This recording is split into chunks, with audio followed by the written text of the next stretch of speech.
سورہ الانعام آیت نمبر 74، صفحہ نمبر 171۔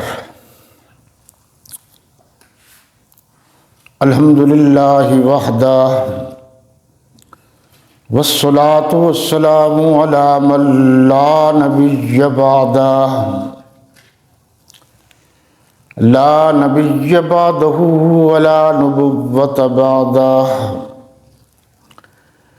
ولا رسول بعدہ ولا رسالۃ بعدہ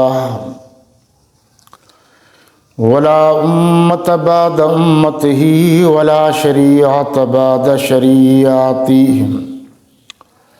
ولا کتاب بعد کتاب اللہ الی یوم القیامہ والصلاة والسلام علی آلہ واصحابہ الطیبین الطاہرین الراشدین المہدیین وعلی آلہ واصحابہ وازواجہ وبناتہ وذریاتہ واتباعہ اجمعین۔ اما بعد فاعوذ باللہ من الشیطان الرجیم، بسم اللہ الرحمن الرحیم۔ وَإِذْ قَالَ إِبْرَاهِيمُ لِأَبِيهِ آزَرَ أَتَتَّخِذُ أَصْنَامًا آلِهَةً إِنِّي أَرَاكَ وَقَوْمَكَ فِي ضَلَالٍ مُّبِينٍ۔ صدق اللہ مولانا العظیم وصدق رسولہ النبی الکریم ونحن علی ذلک لمن الشاہدین والشاکرین والحمد للہ رب العالمین۔ ترجمہ: وہ اور از جب کالا کہا ابراہیم علیہ السلام نے لے کے لیے ابو ہی اپنی آزر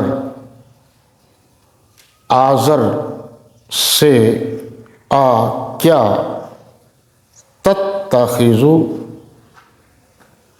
آپ معبود بناتے ہیں پکڑتے ہیں اصنامً صنم کی جمع بت الہ خدا انی میں ارا دیکھتا ہوں کا آپ کو و اور قومک آپ کی قوم کو فی میں ضلال گمراہی مبین کھلی صریح واضح۔ اب بامحاورہ ترجمہ دیکھیں۔ اور وہ وقت بھی یاد کرنے کے لائق ہے جب ابراہیم علیہ السلام نے اپنے باپ آزر سے کہا تم کیا بتوں کو معبود بناتے ہو، معبود جس کی عبادت کی جائے۔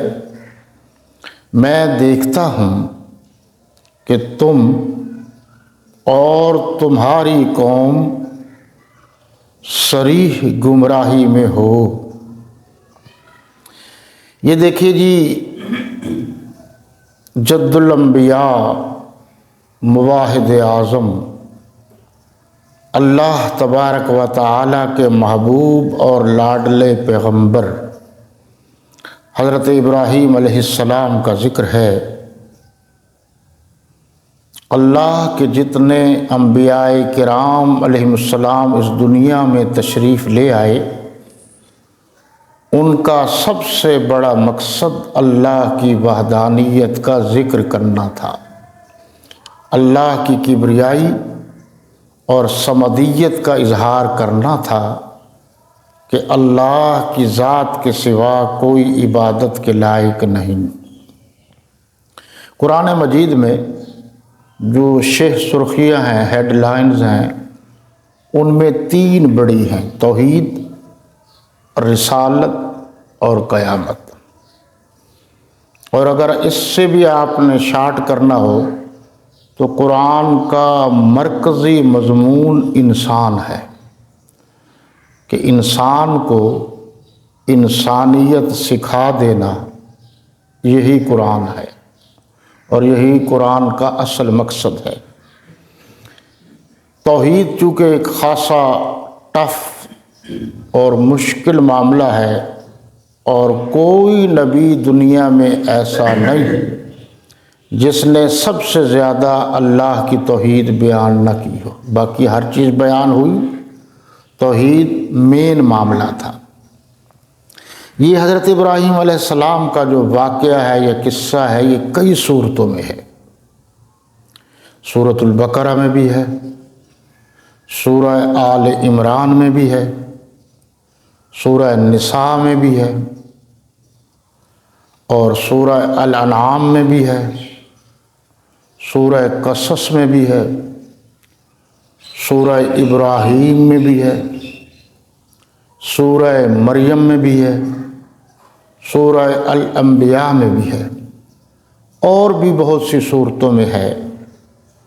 یہ پھر کبھی عرض کریں گے کہ یہ اللہ کا کیا انداز تخاطب ہے کہ ایک واقعہ کو اور ایک قصہ کو ایک ہی جگہ اول تا آخر بیان نہیں کیا، کوئی بات کسی صورت میں، کوئی بات کسی صورت میں، اور کوئی بات کسی صورت میں۔ تو وقت کی اختصار کی وجہ سے کچھ چیزیں جو ہیں مختلف صورتوں سے، وہ میں آپ کے سامنے رکھ رہا ہوں، آپ خود دیکھیے۔ اور آج زیادہ تشریح کی بھی ضرورت نہیں، قرآن کے الفاظ اور معانی میں اتنا کچھ کہہ دیا گیا ہے کہ مزید ہمیں بات کرنے کی ضرورت ہی نہیں۔ لیکن ایک بات خاص طور پر آپ ذہن میں رکھیں کہ قرآن ترجمے، تفسیر یا تشریح کا نام نہیں ہے۔ قرآن ان عربی الفاظ کا نام ہے جو اللہ کی طرف سے نازل ہوا، کیونکہ تراجم مختلف زبانوں میں، مختلف علاقوں میں، مختلف ملکوں میں مختلف ہوتے ہیں۔ مین چیز جو ہے وہ الفاظ ہیں۔ تو اللہ نے ان الفاظ کو اتنا محفوظ کر لیا ہے کہ اس میں تغیر و تبدل نہیں ہو سکتا۔ تراجم مختلف جگہ پر بحث ہو سکتی ہے، تو الفاظ پر بحث نہیں ہو سکتی۔ یہ دیکھیے جی، وَإِذْ قَالَ ابراہیم، میں نے عرض کیا ہے کہ سارا واقعہ اور قصہ تو بیان نہیں ہو سکتا، اس کے لیے بہت وقت چاہیے۔ یہ مختصر، جس میں زیادہ تر توحید کا ذکر ہے۔ یہ آپ جانتے ہی ہیں کہ توحید کس کو کہتے ہیں۔ توحید مثبت چیز کا نام نہیں ہے، توحید منفی چیز کا نام ہے۔ مثبت اللہ اللہ کرنا، اللہ کو یاد کرنا، یہ توحید نہیں ہے۔ یہ کافر کرتے تھے اور اب بھی کیا جاتا ہے۔ جانور بھی اپنی زبان جو ہے وہ کسی نہ کسی وقت وہ اپنے ہی انداز میں وہ بولتے ہیں، آواز نکلتی ہے۔ اس کو کہا جاتا ہے فطرت۔ فطرت اللہ نے کچھ رکھی ہے۔ کچھ جانور جو پاک ہیں یا ناپاک ہیں، وہ مختلف انداز میں، مختلف اوقات میں آواز نکالتے ہیں۔ وہ تعلیم یافتہ یا کسی سکول یا مدرسے کے پڑھے ہوئے نہیں ہوتے، وہ فطرت اللہ نے ان میں رکھی ہے جس کا وہ اظہار ہوتا ہے۔ بدخ کے بچے پیدا ہوتے ہی پانی کی طرف جائیں گے، یہ سیکھے نہیں ہیں، خالق نے یہ بات اس میں رکھ دی ہے۔ ہدہد جو ہے وہ اوپر بیٹھ کر بتا دیتا ہے یہاں نیچے اتنے فاصلے پر پانی ہے، تو اللہ نے ان میں یہ خوبی رکھی ہے۔ مختلف جانوروں کی پھر مختلف خوبیاں بھی ہیں۔ ابھی حال ہی میں جو آپ کتوں کو دیکھتے ہیں، ناپاک جانور ہے، لیکن آپ اس پر غور کریں کہ اس کو سکھایا جاتا ہے تو وہاں وہ بو جو ہے نا سونگھتا ہے، قوت لامسہ اللہ نے اتنی رکھ دی ہے کہ اس کی صلاحیت کی بنیاد پر وہ منزل تک پہنچ جاتا ہے کہ یہاں وہ